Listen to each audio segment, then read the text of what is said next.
Cancer ये एक ऐसा शब्द है जिसे सुनते ही दिल में एक अजीब सा डर बैठ जाता है। पर सोचिए क्या हो अगर हम इस डर की जगह समझ को ले आए। बस आज हम यही करने वाले हैं। कैंसर की इस उलझी हुई पहेली को सुलझाएंगे और इसे बिल्कुल आसान समझने लायक हिस्सों में देखेंगे।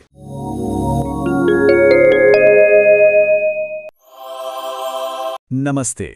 तो चलिए शुरुआत एक सवाल से करते हैं। जरा सोचिए क्या होता है जब हमारे ही शरीर की करोड़ों अरबों कोशिकाएं मतलब सेल्स जो हमें बनाती हैं वो अचानक अपने ही नियम तोड़ना शुरू कर दे। तो देखिए यही है पूरी कहानी की जड़। कैंसर असल में एक तरह की बगावत है। ये तब होता है जब हमारे शरीर की अपनी ही कोशिकाएं बागी हो जाती हैं। वो अपने जेनेटिक ब्लूप्रिंट यानी डीएनए से मिले निर्देशों को मानना बंद कर देती हैं और बस बिना किसी रोक टोक के बढ़ती चली जाती हैं। आज हम 5 जरूरी पड़ावों से गुजरेंगे। सबसे पहले हम इन बागी कोशिकाओं को समझेंगे, फिर देखेंगे कि इसके कारण और जोखिम क्या है। इसके बाद जानेंगे कि इस बीमारी का पता कैसे लगाया जाता है। फिर हम बात करेंगे आज के मॉडर्न इलाजों की और आखिर में इसके मानवीय पहलू को समझेंगे, यानी कैसे जिएं, इसे रोकें और आगे बढ़ें। चलिए तो शुरू करते हैं। हमारा पहला हिस्सा है अनियंत्रित कोशिका, जहां हम बिल्कुल बेसिक से समझेंगे कि आखिर ये सब शुरू कैसे होता है। ये स्लाइड ना असल में पूरी कहानी बयां कर देती है। एक तरफ है हमारी नॉर्मल नियम मानने वाली कोशिकाएं, ये अपना काम करती हैं और जब इन्हें रुकने का सिग्नल मिलता है तो ये रुक जाती हैं। लेकिन दूसरी तरफ भाई वहां तो पूरी तरह से अफरा तफरी है। ये है कैंसर कोशिकाएं। ये उन बिन बुलाए मेहमानों की तरह हैं जो जाने का नाम ही नहीं लेते। और सबसे खतरनाक बात पता है क्या है? ये घूम सकती है, शरीर के दूसरे हिस्सों में फैल सकती है, जिसे मेटास्टेसिस कहते हैं, और वहां जाकर नई परेशानियां खड़ी कर सकती है। एक ऐसा आंकड़ा है जो सोचने पर मजबूर कर देता है। हर 4 में से 1 इंसान को अपनी जिंदगी में कभी न कभी कैंसर का सामना करना पड़ सकता है। इसका मतलब ये है कि यह लड़ाई किसी एक की नहीं, हम सबकी है। और ये कोई दूर की बात नहीं है। सिर्फ अमेरिका में 2024 में ही 20 लाख से ज्यादा नए मामले आने का अनुमान है। सोचिए ये कितनी बड़ी संख्या है। लेकिन इन डराने वाले आंकड़ों के बीच एक बहुत अच्छी खबर भी है, एक उम्मीद की किरण है, और वो ये है कि आज 20 साल पहले के मुकाबले कैंसर से बहुत कम लोगों की जान जा रही है। क्यों? क्योंकि अब बीमारी का पता जल्दी चल जाता है और हमारे पास पहले से कहीं बेहतर और नए इलाज मौजूद हैं। हम इस लड़ाई में जीत रहे हैं। तो फिर सवाल उठता है कि ये कोशिकाएं आखिर बागी बनती ही क्यों हैं? चलिए अब अपने दूसरे हिस्से में इसी का जवाब ढूंढते हैं। देखिए जब भी हम जेनेटिक बीमारी सुनते हैं तो लगता है कि ये हमें अपने परिवार से विरासत में मिली है, और हाँ कुछ मामलों में ऐसा होता भी है। करीब 5 से 10% कैंसर ऐसे ही होते हैं, पर ज्यादातर कैंसर वो हमें विरासत में नहीं मिलते बल्कि हमारी जिंदगी के दौरान बनते हैं। इन्हें एक्वायर्ड म्यूटेशन कहते हैं। मतलब हमारे डीएनए में समय के साथ कुछ गड़बड़ियां आ जाती हैं जो हमारे रहन सहन और माहौल से प्रभावित हो सकती है। तो सवाल ये है कि ये गड़बड़ियां आती कहां से हैं? देखिए इसके कई कारण हो सकते हैं। कुछ पर हमारा बस नहीं, जैसे कि फैमिली हिस्ट्री, पर बहुत कुछ हमारी रोज की आदतों पर भी निर्भर करता है, जैसे स्मोकिंग या तंबाकू का इस्तेमाल, हमारा खान पान, हम कितनी फिजिकल एक्टिविटी करते हैं, या फिर धूप और दूसरे टॉक्सिन्स के संपर्क में कितना आते हैं। ये सब चीजें कहीं ना कहीं रिस्क बढ़ा सकती हैं। ठीक है, तो अब जब हमें वजह पता चल गई है तो अगला सवाल है कि इसका पता कैसे लगाया जाए। चलिए अपने तीसरे हिस्से में इन्हीं सुरागों को ढूंढते हैं। हमारा शरीर बहुत स्मार्ट है। जब भी कुछ गड़बड़ होती है वो अक्सर हमें सिग्नल देता है। ये कुछ वैसे ही आम लक्षण हैं जिन पर नजर रखनी चाहिए, जैसे बिना वजह थकान, रात में बुखार या पसीना आना, वजन कम होना या शरीर में कोई नई गांठ। इसका मकसद डराना नहीं बल्कि जागरूक करना है, क्योंकि अपने शरीर को सबसे बेहतर हम ही समझते हैं। अगर कुछ भी ठीक न लगे तो उसे नजरअंदाज नहीं करना चाहिए। और एक सीधा सा नियम याद रखिए, अगर शरीर में कोई भी बदलाव 2 हफ्तों से ज्यादा टिकता है तो हेल्थ केयर प्रोवाइडर से जरूर बात करें। इसे टालिए मत, क्योंकि जितनी जल्दी पता चलेगा उतना ही अच्छा है। मैं फिर से दोहराता हूँ, 2 हफ्ते से ज्यादा तो प्लीज जांच करवाएं। तो जब कोई डॉक्टर के पास जाता है तो होता क्या है? ये एक स्टेप बाय स्टेप प्रोसेस होता है। शुरुआत होती है बातचीत से, जिसमें लक्षणों और फैमिली हिस्ट्री के बारे में पूछा जाता है। फिर कुछ टेस्ट हो सकते हैं, जैसे ब्लड टेस्ट या इमेजिंग स्कैन, और अगर कुछ भी संदिग्ध लगता है तो पक्की कंफर्मेशन के लिए बायोप्सी की जाती है, जिसमें टिश्यू का एक छोटा सा सैंपल लेके जांचा जाता है। एक बार बीमारी का पता चल जाए तो फिर लड़ाई शुरू होती है। तो चलिए